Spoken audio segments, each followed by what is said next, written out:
Bonjour et bienvenue sur notre première vidéo de présentation technique. Aujourd'hui, nous allons vous présenter un nouveau produit de chez Lowe's que l'on a reçu il n'y a pas très longtemps, une cellule pour détecter à peu près tout ce qui existe comme produit dans l'industrie. Son nom, le DRT25C. Restez bien après la vidéo car nous allons vous proposer un défi. La cellule a une dimension de 15 mm par 42,7 mm par 30 mm. Elle est munie d'un connecteur M12, d'une alimentation 24 volts et elle a une sortie PNP. Le réglage de la cellule se fait par un Teach qui est là au-dessus. Il y a 3 modes de fonctionnement, mode basique, mode normal et mode haute précision. Je vais vous montrer comment on passe de mode en mode. Donc je maintiens le bouton appuyé. Les lampes se mettent à clignoter, on est dans le mode basique. Je lâche, on est en mode basique, on est prêt à détecter tous les objets qui vont couper les 3 faisceaux lumineux entre la base de référence et la cellule. Maintenant on va passer dans le mode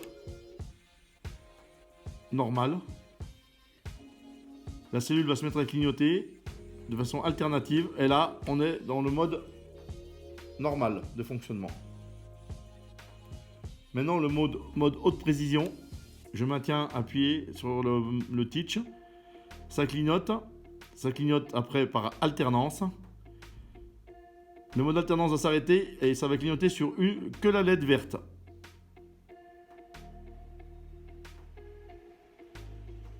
Voilà, mode haute précision. Les 3 modes sont applicables en fonction de l'objet que vous avez à détecter et de la surface de référence.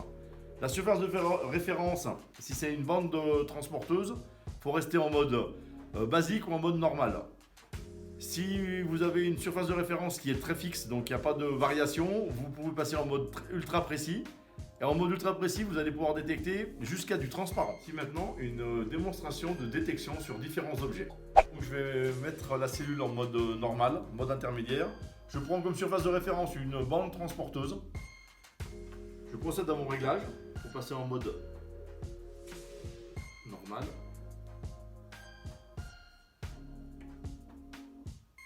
Nous sommes en mode normal. Vous voyez que la bande transporteuse peut avoir une variation en hauteur et que ça ne perturbe pas la détection. Donc on a différents objets. Donc on a un objet noir mat sur lequel nous allons passer.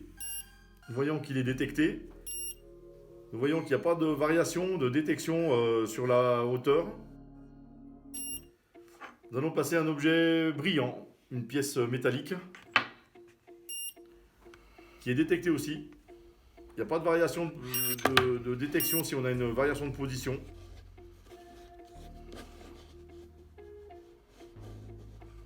Même en hauteur. Nous allons passer une pièce encore plus brillante, un noir brillant. Donc une vitre de téléphone. Qui est détectée aussi. Il n'y a pas de variation.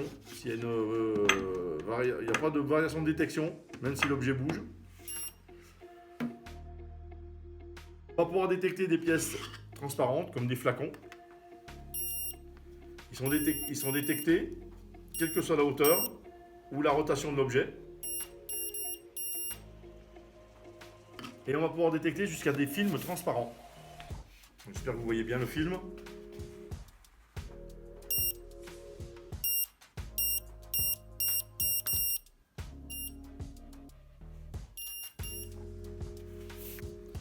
Maintenant, on va vous montrer une autre détection sur un objet très brillant. Quoi de plus brillant qu'un objet miroir? Donc on va essayer une détection sur un miroir. Vous allez voir, je détecte le miroir et j'arrive même à renvoyer le faisceau au devant du miroir avec un angle. C'est-à-dire qu'on n'est pas obligé d'être complètement perpendiculaire au miroir pour le détecter et je le détecte dans toutes les positions. C'est l'objet le plus brillant qu'on ait trouvé et la détection fonctionne. Vous venez d'assister à la présentation de cette nouvelle cellule de chez Lowe's, la DRT25C. Elle est disponible à partir de maintenant chez AGI. Nous avons des valises de démonstration pour aller chez vous, faire des essais de détection sur vos applications. Et nous allons vous proposer à partir de maintenant le défi.